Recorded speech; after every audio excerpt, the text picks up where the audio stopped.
आज हम एक महत्वपूर्ण प्रश्न पर चर्चा करेंगे। अच्छे लोग हमेशा दुखी क्यों रहते हैं, जबकि पापी और पाखंडी लोग मौज उड़ाते हैं। ये एक ऐसा विषय है जिस पर अक्सर विचार किया जाता है। इस बात में कोई संदेह नहीं कि ऐसा होता है, लेकिन इसके पीछे कुछ गहरे कारण हैं। आज हम इन्हीं कारणों को एक धार्मिक कहानी के माध्यम से समझने का प्रयास करेंगे। प्रिय दर्शकों, आज की कहानी बेहद ज्ञानवर्धक और प्रेरणादायक है, इसलिए मैं आपसे निवेदन करता हूँ कि आप अपना कुछ समय निकालकर इसे अंत तक ध्यानपूर्वक सुनें। पूरी कहानी सुनने से आपको जीवन के महत्वपूर्ण सबक मिलेंगे जो आपके भविष्य को बेहतर बना सकते हैं। तो चलिए बिना समय गंवाए इस अद्भुत कहानी की शुरुआत करते हैं। एक छोटे से नगर में कबीर नाम का लड़का रहता था। कबीर दिन रात अपने आसपास के लोगों को देखकर एक सवाल में उलझा रहता। उसने देखा कि जो लोग दूसरों की मदद करते हैं, सच्चाई और ईमानदारी के रास्ते पर चलते हैं, उनके साथ हमेशा कुछ न कुछ बुरा होता है। वहीं जो लोग झूठ, फरेब और छल कपट में लगे रहते हैं, वे अक्सर सुखी और सफल नजर आते हैं। कबीर के मन में यह सवाल बार बार आता, लेकिन इसका उत्तर उसे कहीं नहीं मिल पा रहा था। वह सोचता, आखिर ऐसा क्यों होता है? क्या भगवान सचमुच अच्छे लोगों के साथ अन्याय करते हैं? कुछ ही दिनों बाद नगर में एक प्रसिद्ध विद्वान महंत जी आए। उनके ज्ञान और प्रवचनों की चर्चा पूरे नगर में हो रही थी। कबीर ने सोचा, क्यों न इस सवाल का जवाब महंत जी से प्राप्त किया जाए। अगली सुबह कबीर महंत जी के पास गया। उसने श्रद्धा पूर्वक उनके चरणों में प्रणाम किया और कहा, हे गुरुदेव, मेरे मन में एक सवाल है जो मुझे कई दिनों से परेशान कर रहा है। मैं देखता हूँ कि जो लोग अच्छे कर्म करते हैं, ईमानदारी से जीवन जीते हैं और दूसरों की मदद करते हैं, उनके जीवन में दुख ही दुख आता है। वहीं जो लोग पाखंडी, झूठे और दूसरों को नुकसान पहुंचाने वाले होते हैं, वे सुख और सफलता में जीते हैं। ऐसा क्यों है? महंत जी ने उसकी बात सुनकर मुस्कुराते हुए कहा, बेटा, दुनिया जैसी दिखती है वैसी है नहीं। इसे समझना आसान नहीं है। ये संसार बहुत बड़ा और जटिल है। इसे जितना समझने की कोशिश करोगे, ये उतना ही उलझता जाएगा। लेकिन मैं तुम्हें एक कहानी सुनाता हूँ, जिससे शायद तुम्हारी उलझन कुछ हद तक सुलझ जाए। एक समय की बात है, एक नगर में एक विधवा स्त्री अपनी 3 छोटी बेटियों के साथ रहती थी। जवानी में ही उसके पति का देहांत हो गया और अपने बच्चों की पूरी जिम्मेदारी उसी पर आ गई। 3 बच्चियों का पालन पोषण करते हुए वह बहुत परेशान रहती थी। अपने बच्चों को अकेला छोड़कर वह कहीं काम भी नहीं कर सकती थी। ऊपर से समाज के ताने उसकी तकलीफों को और बढ़ा देते थे। उस स्त्री के पास कोई सहारा नहीं था। वह अपने पति को याद करते हुए जैसे तैसे अपनी बच्चियों की देखभाल कर रही थी। लगातार चिंताओं ने उसे भीतर से कमजोर कर दिया।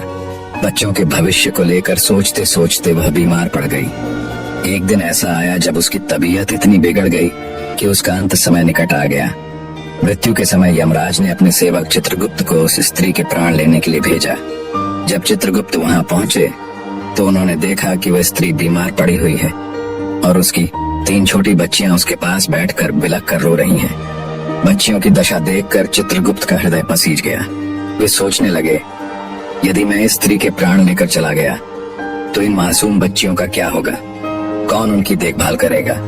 कौन उन्हें सहारा देगा? ये सोचते सोचते चित्रगुप्त का मन विचलित हो गया। कुछ समय तक विचार करने के बाद उन्होंने निर्णय लिया कि वे उस स्त्री के प्राण लिए बिना ही यमलोक लौट जाएंगे।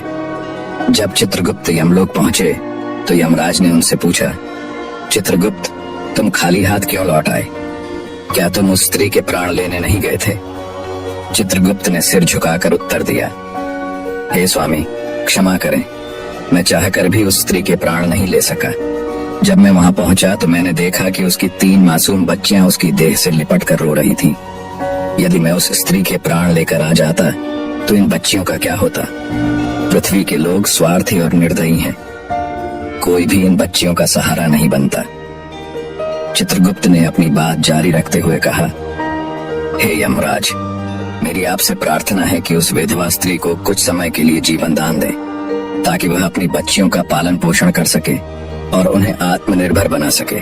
इसके बाद आप उसका जीवन ले सकते हैं। चित्रगुप्त की ऐसी बातें सुनकर यमराज ने कहा, हे चित्रगुप्त, इस संसार के सभी प्राणियों की मृत्यु निश्चित समय पर ही होती है। न कोई किसी की आयु घटा सकता है और न कोई बढ़ा सकता है। न तुम किसी को जीवन दे सकते हो और न ही समय से पहले किसी के प्राण ले सकते हो। जो भाग्य में लिखा होता है वही उचित समय पर होता है। तुमने सृष्टि के नियमों का उल्लंघन किया है, जो एक गंभीर अपराध है। इसके लिए तुम्हें दंड अवश्य भोगना पड़ेगा। यह सुनकर चित्रगुप्त ने हाथ जोड़कर यमराज से पूछा, हे प्रभु, मेरा अपराध क्षमा करें, किंतु मेरा उद्धार कब और कैसे होगा? यमराज ने गंभीर स्वर में कहा, तुम्हें अब पृथ्वीलोक पर मनुष्य रूप में जन्म लेना होगा और अपने इस अपराध का दंड भोगना होगा। वहां जाकर जब तुम 3 बार अपनी मूर्खता पर खिलखिलाकर हंस लोगे, तभी तुम्हारा उद्धार होगा। इतना कहकर यमराज ने चित्रगुप्त को पृथ्वी पर धकेल दिया। चित्रगुप्त ने खुद को धरती पर नग्न अवस्था में पाया। मृत्यु लोक के नियमों के अनुसार जब कोई मनुष्य जन्म लेता है तो वह वस्त्र विहीन होता है। ठंड से ठिठुरता हुआ वह सड़क के किनारे पड़ा था। उसी समय एक मोची वहां से गुजर रहा था। वह ठंड से बचने के लिए अपने बच्चों के लिए कपड़े खरीदने निकला था। रास्ते में उस नग्न व्यक्ति को ठंड में कांपते हुए देखकर उसे दया आ गई। उसने अपने बच्चों के लिए कपड़े न खरीदकर उस व्यक्ति के लिए कपड़े और कंबल खरीद दिए। मोची ने चित्रगुप्त को कपड़े देते हुए कहा, भाई, ठंड में इस तरह पड़े रहोगे तो जान नहीं बचेगी। ये कपड़े और कंबल लो। चित्रगुप्त ने कृतज्ञता से कहा, हे भाई, आपने मेरे लिए इतना बड़ा उपकार किया है, किंतु मेरा न कोई परिवार है, न कोई घर और न ही भोजन का साधन। मैं अब कहाँ जाऊं? मोची ने कहा, भाई, यदि ऐसा है तो मेरे साथ चलो, मैं तुम्हें भोजन और काम दिलाने की व्यवस्था कर दूंगा।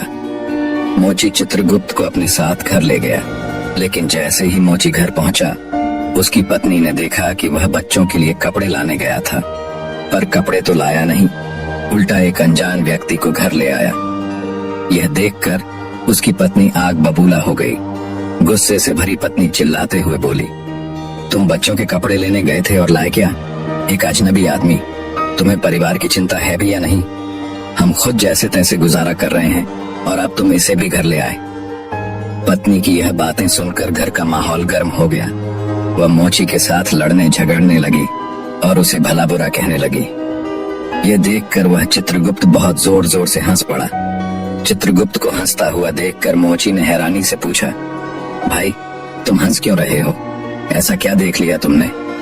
चित्रगुप्त ने मुस्कुराते हुए कहा, भाई, मेरी हंसी का रहस्य मैं अभी नहीं बता सकता, समय आने पर सब कुछ बता दूंगा। इसके बाद चित्रगुप्त मोची के घर पर रहने लगा और उसने मोची का सारा काम सीख लिया। वह सुंदर जूते बनाने लगा। धीरे धीरे मोची के जूते पूरे राज्य में प्रसिद्ध हो गए। बड़े बड़े राजा महाराजा भी उसके जूते खरीदने आने लगे। मोची का भाग्य ऐसा चमका कि उसके घर में धन की कोई कमी नहीं रही। एक दिन राजा का एक सिपाही कीमती चमड़ा लेकर मोची के पास आया और बोला, सुनो मोची, हमारे महाराज इसी चमड़े से बने जूते पहनना चाहते हैं। ये चमड़ा बहुत अनमोल है, ध्यान रहे कि इससे बेहतरीन जूते बनाओ, ये खराब नहीं होना चाहिए। सैनिक चमड़ा देकर चला गया।